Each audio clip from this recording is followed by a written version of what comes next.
days at the stick. From who's got it better than us to brick by brick. It's always the 49ers way, from off-season to game day. Yeah, we talk back. It's the 49ers Cutback.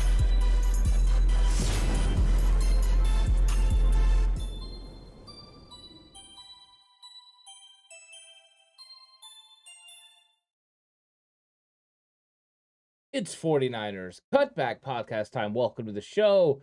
Game plan show. Go into exactly how the 49ers plan to attack the Los Angeles Rams from the offense to the defense. We're going to go over all of it. Demeco Ryans, Kyle Shanahan, Sean McVay, Raheem Morris. Going to be a good one, and I'm looking forward to talking about this. I've broke down all the film of 49ers versus Rams, which you can go check out over on Patreon in the Scouting Report video. If you haven't already, please like the video, subscribe to the channel. Would really appreciate the support. Thank you guys so much for watching this episode. And the 49ers are going to have to go in there and make sure that they attack this Rams defense early on in the game and early on downs. You cannot allow yourself to get into bad third down situations. That is something that prevented the 49ers from being able to convert field goals into touchdowns. The 49ers also got themselves backed against the wall and in some bad situations and ended up turning over the football. Those are not recipes for success. Now, you're now going against an opponent you really do understand. You understand exactly what Sean McVay likes to do on offense. You understand exactly how Raheem Morris wants to help take away some of your key players. It's been really fun to watch the way that the chess match happened. I mean, it's this simple. Kyle Shanahan puts Deebo Samuel in the backfield. Raheem Morris puts 6 guys on the line of scrimmage. That's just something you've seen consistently. And that was something that started in the NFC Championship game. You could kind of see the chess match as it continued to develop. Like Kyle Shanahan said earlier this week, he said, you know what you're going to get from those guys. You just have to be able to go out there and execute. They're going to change up their coverages, but it's pretty much all the same system, and they have a very sound system and scheme there. So I think the understanding of each other is important. Now it's just about going out and executing. You have to execute at a high level to be able to win in the NFL. Especially against a division rival you play twice every single season. Now, the 49ers have had really good success against the Rams in the regular season. Of course, the big blemish coming in the NFC Championship game where they suffer a loss, a tough loss, 20-17. So that's not an easy loss to take on. So the 49ers have already bounced back this year. What did they do to win that football game against the Rams earlier this year? 8 sacks, a huge pick 6 by Talanoa Hufanga, and an explosive run game led by Jeff Wilson Jr., included an explosive run of over 30-plus yards for a touchdown. That has been the recipe for success for the 49ers against the Rams. Run the football, play good defense, and create a turnover. And usually a turnover around the right side of the offense, the left side of the defense, down the sideline for a touchdown. It's been pretty consistent. 49ers making plays and interceptions. Jimmy Ward last year, Fred Warner in 2019. With an interception, Talanoa Hufanga on that side with an interception, and including Javon Kinlaw in 2020 with a pick 6. Just something that happens when the 49ers play, and Matthew Stafford's going to give you potential opportunities to take advantage of that. But how do you get there? I think there's a lot of different ways to get there, but this 49ers versus Rams matchup is pivotal for this season, and it's pivotal for both of these football teams. The San Francisco 49ers are looking to bounce back after 2 losses in different manners, right? They lost to Atlanta. They weren't able to get off the field. They weren't able to stop Atlanta's run game. With Kansas City, they weren't able to stop Patrick Mahomes and that explosive offense from absolutely taking over in the second half and the defense kind of spiraling out of control. There are some key players that are going to be out for both teams. They've lost guys. The Rams have lost their entire left side of the offensive line. During the first matchup, it was center, but center Brian Allen's going to be back for the Rams.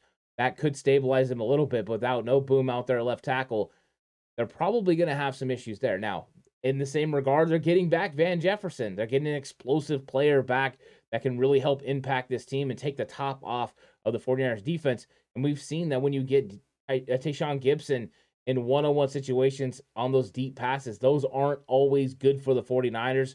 So trying to limit the amount of times that Stafford's able to take those shots is going to be important. But we do know Stafford will put them up, be able to be intercepted. Ambry Thomas finished the game in Week 18 last year with an interception. And other players have been able to make plays against the Rams. So it's going to be a fun matchup, 49ers versus Rams. But how do you go about executing. And I'm going to start on the offensive side of the ball this week because you have the addition of Christian McCaffrey. And McCaffrey, playing for the Panthers just 2 weeks ago before the Rams went into the bye, had a lot of yards, not only rushing, but also in the receiving game. Over 80 yards in receiving on 7 catches. And they moved him all over the place. They hit him on screens. They got him down the seam, and he had big plays over the top against safeties. He is a mismatch nightmare, which you need to use at your disposal because your normal mismatch nightmare is Kyle Juszczyk. Juszczyk is out with the pinky. He's not going to be a big part of this team until the Chargers because he can't play. So I think you have to figure out a way to do it. And how do you do that?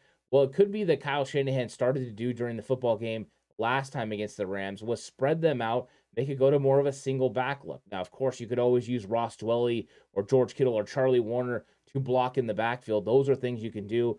They can take over that fullback role. Are they going to be able to do it like Juszczyk? No. But then you can find other ways to potentially use them, especially George Kittle, to be able to leak out and find favorable matchups. But I would also like to see some 2 tailback looks. Can we also get 2 looks with Deebo Samuel on the field with Christian McCaffrey?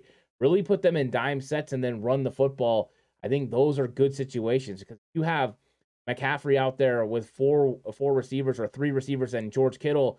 You're going to put personnel groupings for the Rams in tough situations. If you're in the nickel, it's going to be tough. So I'm very curious about how the 49ers go about personnel. They say that, as far as the game plan goes, Christian McCaffrey will have everything. He'll be fully involved, which means you're going to get full usage out of him. They're going to be able to come up with some dynamic, exotic looks that the Rams haven't normally had to prepare for. Right now, the Rams have been coming into games trying to locate Deebo Samuel and trying to limit his effectiveness. Now, if you're locating Deebo, are you locating Christian McCaffrey too? If you're locating both of those guys on any given play, that means you're not paying the attention you should to Brandon Ayuk, to George Kittle. That's how George Kittle can go off for 6 catches for 98 yards and a touchdown against the Chiefs, because now it's pick your poison.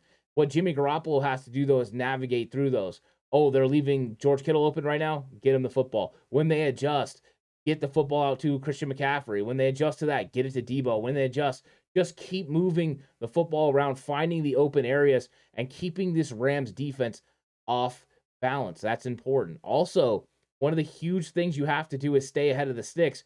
That was my key matchup. If you watch the game preview show, the key matchup on offense is being a G on money down, and the money down is third down. Being able to convert on third downs, keeping drives going is going to be important for this football team, and it starts with early down success. So the 49ers need to make sure they convert on third downs, and one of the reasons you have to is because the Rams got Aaron freaking Donald, and Aaron Donald is a wrecker. He's not a game changer. He's an absolute game wrecker. Just a physical presence, and we've seen what Kansas City did with Chris Jones. If you're Raheem Morris, I'm sure you're looking at the tape and being like, you know what? I need to get Aaron Donald on Mike McGlinchey during this football game. What needs to happen, though, is Kyle Shanahan has to be prepared for that. Chris Foerster has to be prepared for that and say, you know what? When we see Donald out here in these situations, we're going to take advantage of him this way. We're going to chip him with the running back. We're going to help with tight end and then release off of that. We're going to run the other way. We're going to move the pocket away from him. All those things have to be predetermined. Locate 99 and then take advantage of the other areas which you can go. They're not as talented in the other spots along the defensive line. They don't present as many pass rush potential as the Chiefs did with Frank Clark and so on. So there's advantages there, but locating 99 on every single snap is important for the 49ers and being able to somewhat neutralize. Are you going to stop him? No. Can you slow him, neutralize him? Yes, that's what you're trying to do. I think that's part of the game plan. And one way to really do that is with this key matchup, staying ahead of the sticks, 3rd and 2, 3rd and 3, or you're able to run the football. If you're able to run the football, they're not going to want to pull Aaron Donald from the interior to put him outside on Mike McGlinchey. They're going to want him to stay inside to help stop the run, because if they do, you can, whatever pass play was called, and you run the ball up the middle and you get that first down. Bobby Wagner's still there at the middle linebacker spot, and he's good. That guy's a Hall of Famer, but he's a matchup problem for Christian McCaffrey. He cannot stay with McCaffrey. He can't stay with Deebo out of the backfield. Those are going to be issues. And if you try to put him on George Kittle, Kittle is now healthy enough that he can win. So the 49ers are coming up with mismatches all over the place. And that's the thing. The Rams last year had Eric Weddle in the NFC Championship game. Weddle's gone. This safety room is not as good. So you see they have talented players. Do they have as many talented players as the 49ers? No. As far as offense goes, as long as Jimmy Garoppolo doesn't turn over the football and takes what the defense gives him and is able to check in and out of the plays that Kyle wants him to run, this offense can be very efficient. And I think that's how they go about executing. But you have to start with early down success. And I don't care if it's running the football. I don't care if it's passing the football. Take what the defense gives you. What do I mean by take what the defense gives you? If it's a run box, so if it's a favorable run box, that means there's less guys inside the box. The box, they're around behind the from the defensive line to the linebackers. There's your box, usually tied in to tight end. Pretty good area. What you want to do is if you have a favorable box, if there's 6 guys in there, run the football. If you see 2 deep safeties, Jimmy, run the ball. Take advantage of those opportunities to run the ball, continue the drives, move the sticks, move the clock, keep the Rams off the field. If it's not, if it's they load the box, they got 8 guys in the box, then you need to be very strategic with your passing game. Quick tunnel screens, getting the ball out quickly, finding those mismatches, motioning Christian McCaffrey out and getting him located one-on-one with a linebacker. All those things are going to be important. It's going to be about getting the ball out of Jimmy Garoppolo's hands early, making sure you're picking up 5 to 6 yards on first down, whether that's passing or running. That's your goal for this football game. And I think one of the ways you do it with the run game is the Rams like to run a 5-man front. They run a 3-4, of course. They bring their 2 outside linebackers up, but they like to play them really far outside. What the 49ers have been having some success with is being able to kick those guys out with blocks and then run underneath them in an off-tackle kind of role.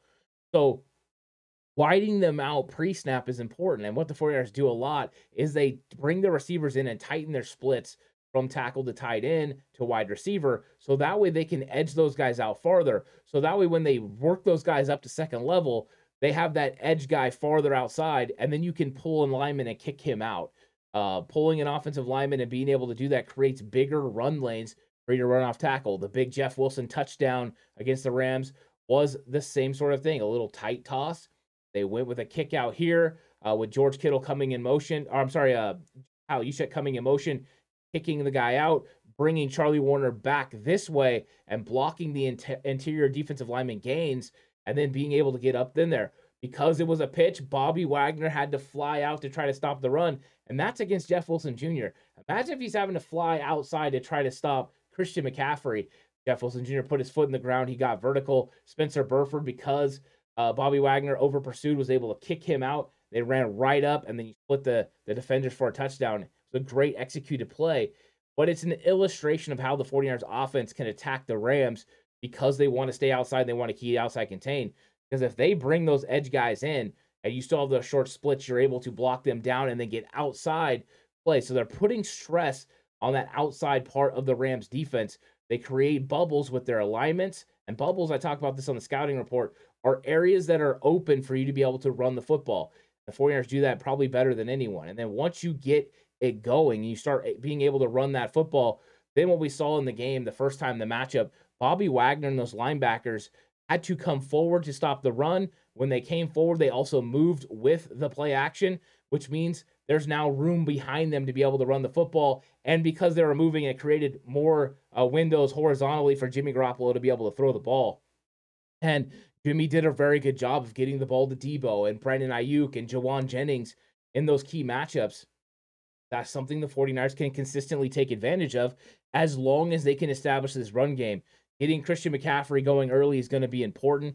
Putting stress on those edge defenders is going to be important. That's also going to slow them from being able to get a solid pass rush against a Mike McGlinchey and against some of these other guys that you're going to see in the game. So that's how the 49ers go about it on offense. That's their game plan. Put stress on those guys on the outside, run the football, establish that run game. That's going to make the play action game open up for Jimmy, and then getting the ball out quickly, playing in front of the sticks, making sure you're in second and short, third and short situations are pivotal for this 49ers offense.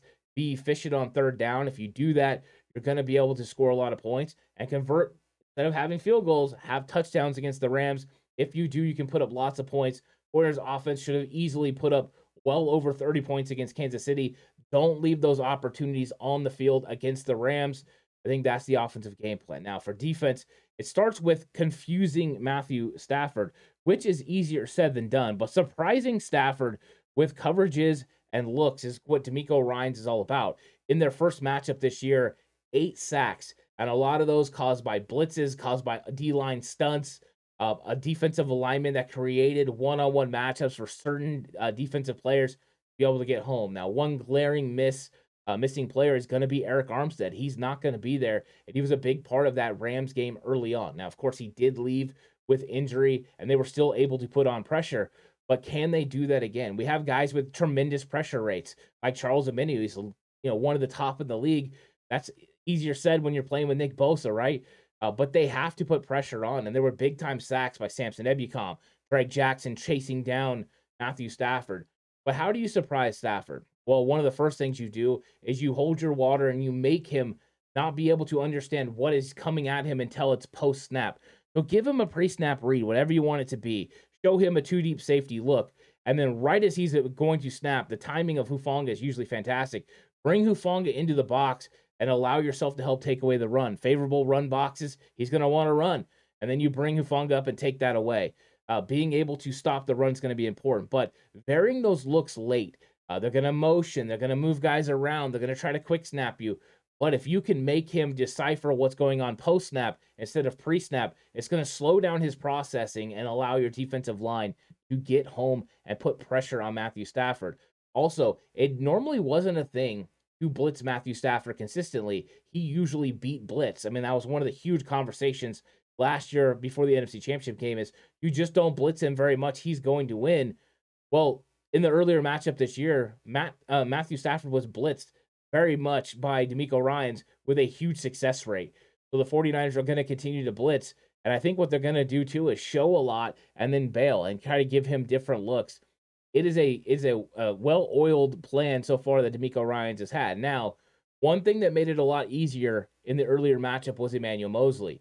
Having Moseley out there and knowing that him and Charvarius Ward could lock down a receiver on the outside made it so you could put attention on Cooper Kupp when he was in the nickel. Yeah, it was Deommodore Lenoir that was going out there and trying to handle him. He still had 14 catches. He still had a big game, but he had no touchdowns.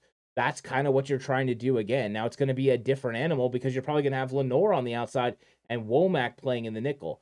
Could it be Jimmy Ward? It could. I hope they go back to Womack. We'll see what they do. But I think that is something to monitor in this game. You're not going to have as much freedom defensively as you had early on in the season because you have to give safety help over the top to Lenoir sometimes. You get certain matchups, it's not going to be good for the 49ers. Like Van Jefferson with that tremendous speed. Can Lenoir stay over the top of him? Let's see how Charvarius Ward bounces back. Let's see if it's Tayshaun Gibson or if it's Jimmy Ward that plays safety. I think there's some questions there, but the game plan has to somewhat change. It was a very solid game plan the first time. Of course, you were going to adjust it a little bit, but now they're adjusting it a lot because of personnel and who's going to be out there. Let's see if Matthew Stafford's willing to find a one-on-one situation and just go there no matter what. It's going to be interesting. And one of the big topics in the first matchup was Ben Skowronek playing in the backfield and then them trying to use him as fullback against a nickel. The 49ers were like, you know what? We don't care. And they didn't run base 4-3 at all. They ran nickel 100% of the time.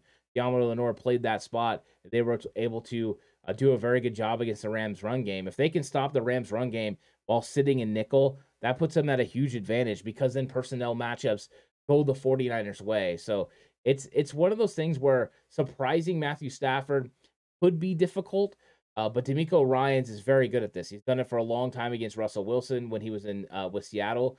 Those two matchups, he always confused him, but he's done a good job against Matthew Stafford. I mean, Stafford's going to give you opportunities to be able to create turnovers, and you have to take advantage of those. So far, the 49ers defense has done a pretty good job of taking advantage of turnovers.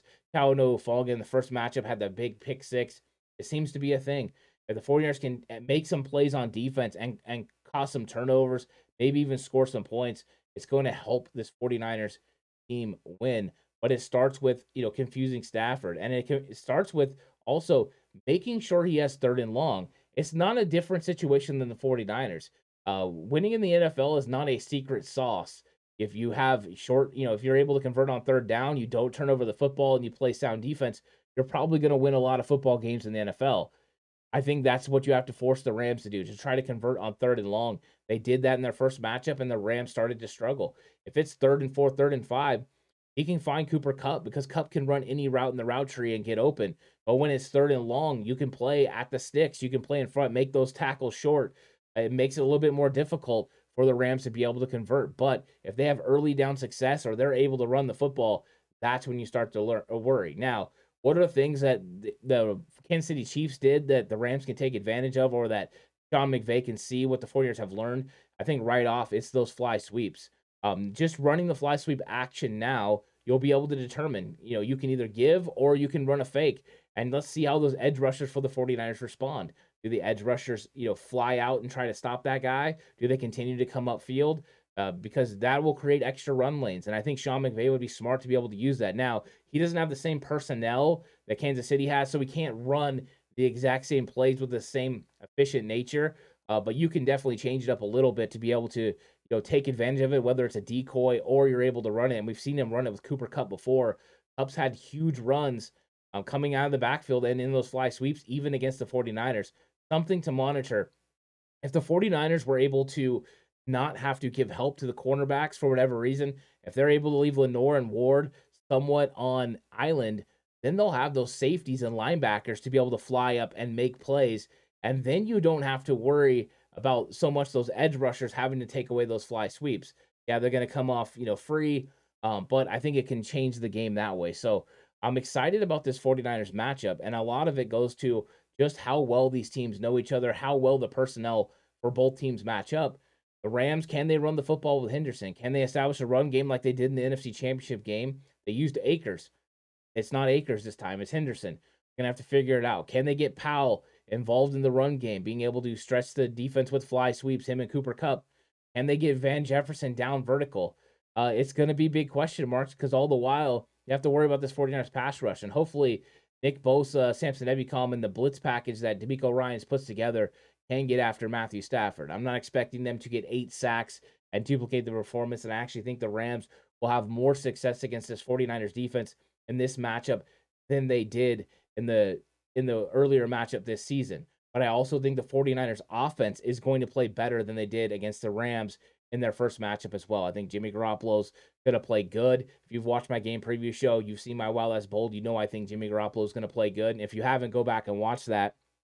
But also, I think the 49ers are going to win this game, and I think that they're going to handle business.